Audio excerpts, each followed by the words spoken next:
Hello बच्चों, आप सभी का हमारे यूट्यूब चैनल आइडियल देव क्लासेस में स्वागत है। बच्चों, आज हम आपके लिए 8th ग्रेड अभ्यास पुस्तिका के अंतर्गत विषय हिंदी लेके आए हैं, जो कक्षा चौथी का है। और इस पुस्तक को मध्य प्रदेश राज्य शिक्षा केंद्र भोपाल द्वारा सत्र 2022-23 के लिए बनाया गया है। और आज हम इस वीडियो के माध्यम से आपको पाठ 11 पिता का पत्र पुत्री के नाम के प्रश्न उत्तरी बताएंगे। चलिए, पाठ 11 का अति लघु उत्तरीय प्रश्न है। प्रश्न नंबर 1 क्या है? प्रश्न नंबर 1, नेहरू जी ने इंदिरा गांधी को पत्र कहाँ से लिखा था? तो इसका उत्तर हो जाएगा, नेहरू जी ने इंदिरा गांधी को पत्र नैनी जेल से, इलाहाबाद से लिखा था। अब यहाँ पे नेहरू जी कौन है? नेहरू जी हमारे देश के प्रथम प्रधानमंत्री थे। हमारा देश आज़ाद हुआ। आज़ाद होने के बाद हमारे पहले प्रधानमंत्री कौन बने थे? पंडित जवाहरलाल नेहरू जी। और पंडित जवाहरलाल नेहरू जी की पुत्री कौन थी? इंदिरा गांधी। और इंदिरा गांधी की विशेषता ये है कि ये हमारे भारत की प्रथम महिला प्रधानमंत्री थी। तो हमने आपको नेहरू जी और इंदिरा गांधी जी के बारे में बताए। प्रश्न था, नेहरू जी ने इंदिरा गांधी को पत्र कहाँ से लिखा था? तो नेहरू जी ने इंदिरा गांधी को पत्र नैनी जेल से, जेल इलाहाबाद से लिखा था। फिर प्रश्न नंबर 2 देखिए, हम क्या करें क्या ना करें, यह स्थिति कब पैदा होती है?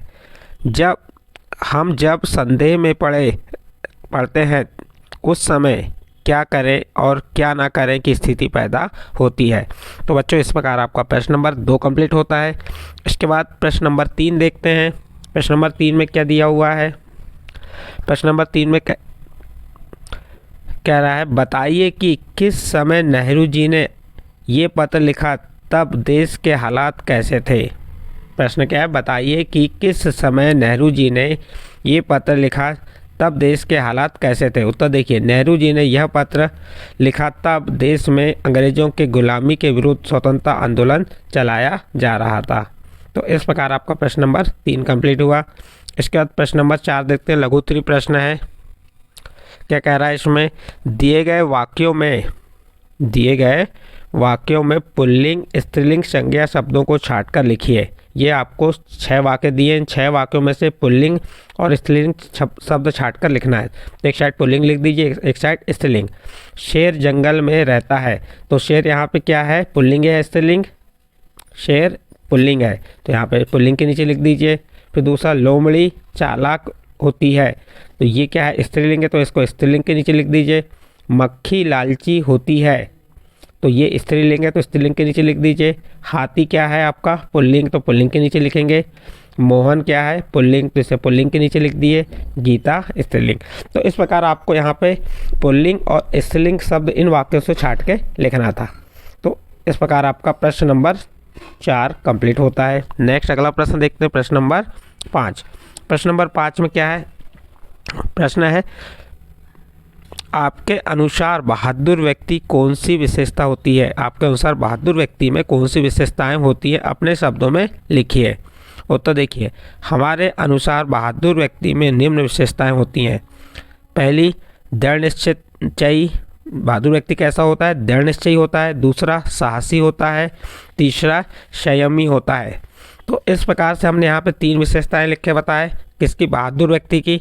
तो इस प्रकार आपका प्रश्न नंबर 5 कंप्लीट होता है। नेक्स्ट अगला प्रश्न देखते हैं, प्रश्न नंबर 6। प्रश्न नंबर 6 क्या कह रहा है? हमें ऐसा कौन सा काम करना चाहिए जिससे मन में उत्साह होता है? तो उत्तर देखिए, हमें हमारे उद्देश्य की प्राप्ति करनी चाहिए। ऐसा करने से हमारे मन में उत्साह होता है। तो इस प्रकार आप प्रश्न नंबर 6 का उत्तर लिख सकते हैं। इसके बाद प्रश्न नंबर 7 देखते हैं। प्रश्न नंबर 7 में क्या कहा है? दीर्घोत्तरीय प्रश्न है। अपनी माताजी को पत्र लिखकर बताइए कि आपकी पढ़ाई कैसी चल रही है। तो यहाँ पे पत्र लेखन है। पत्र लेखन कैसे करते हैं? देखिए, यहाँ पे आप क्या करेंगे? राइट साइड पे अपना एड्रेस लिख देंगे, जैसे 324 गोविंद कॉलोनी, आमला, बैतूल, दिनांक 19/1/2022। पूजनीय पिताजी, साधारण प्रणाम। यहाँ पे आपको माताजी या पिताजी को लिखने को कहा है, तो हमने किसको लिख रहे हैं? पिताजी को। पूजनीय पिताजी, सादर प्रणाम। मैं यहाँ कुशल मंगल हूँ। उम्मीद करती हूँ कि आप भी स्वस्थ होंगे। यदि लड़की लिख रही तो करती लिखेगी, और लड़का लिख रहा है तो करता। स्वस्थ होंगे और माताजी भी सकुशल होगी। मेरी पढ़ाई बहुत अच्छी चल रही है। स्कूल में भी अच्छी पढ़ाई होती है और मेरी वार्षिक परीक्षा मार्च माह में है। मेरी पढ़ाई अच्छी चल रही है। मैं इस वर्ष भी पिछली वर्ष की तरह अच्छे अंक से उत्तीर्ण हो जाऊंगी। आपकी पुत्री या पुत्र जो भी है उसका नाम लिख देंगे यहाँ पे।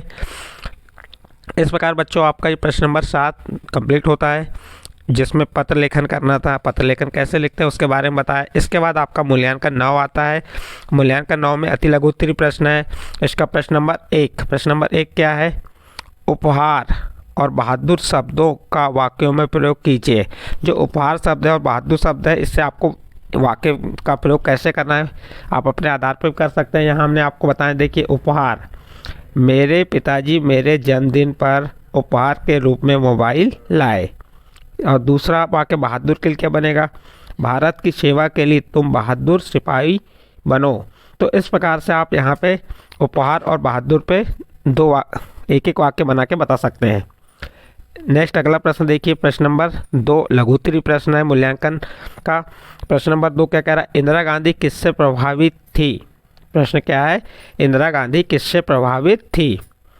वो स्वयं उसकी तरह क्यों बनना चाहती थी? उत्तर देखिए, Indira Gandhi John of arc से प्रभावित थी और उन्हें उनकी कहानी बहुत अच्छी लगी थी, इसलिए इंदिरा गांधी उनके जैसे बनना चाहती थी।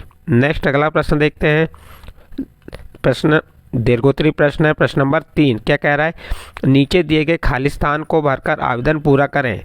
ये देखिए आपका कोष्टक में दिया प्रार्थना 3 महोदय श्रीमान अवकाश कृपा शिष्य। इससे हमको आवेदन पूरा करना है। तो हम स्टार्टिंग कहाँ से करते हैं आवेदन की? तो क्या लिखते हैं?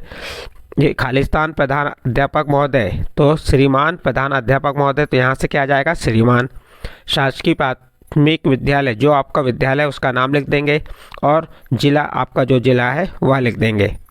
इसके बाद विषय बुखार आने के कारण खालिस्तान दिन का खालिस्तान देने बाबत, यानी कि यहाँ पे आ जाएगा आपका 3 बुखार आने पर 3 दिन का अवकाश देने बाबत। महोदय जी, यहाँ पे क्या आ जाएगा आपका? महोदय जी सविनय नम्र निवेदन है कि मुझे कल से बुखार आ रहा है, अतः श्रीमान से निवेदन है कि मुझे 19/11/2022 से 21/11/2022 तक 3 दिन का अवकाश देने की कृपा करें। दिनांक लिख देंगे जिस दिनांक को आपने लेटर लिखे हैं। तो इस प्रकार यहाँ से जो शब्द दिए और कुछ खालिस्तान आपको भरना है। ये खालिस्तान कैसे भरना है ये बता दी। आपकी आज्ञाकारी शिष्य और आपका जो नाम रहेगा और जो आपकी कक्षा रहेगी उसका नाम लिख देंगे। तो इस प्रकार बच्चों यहाँ पे आपका जो क्या था आवेदन किस प्रकार से लिखना है ये आपको बताए।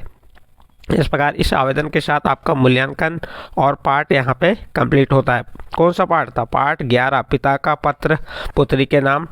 यदि बच्चों इसकी प्रस्तुति आपको समझ आई, ये प्रस्तुति समझ आई है तो आप हमारे चैनल आइडियल देव क्लासेस सब्सक्राइब कीजिए, लाइक कीजिए एवं अन्य ग्रुप में शेयर जरूर कीजिए।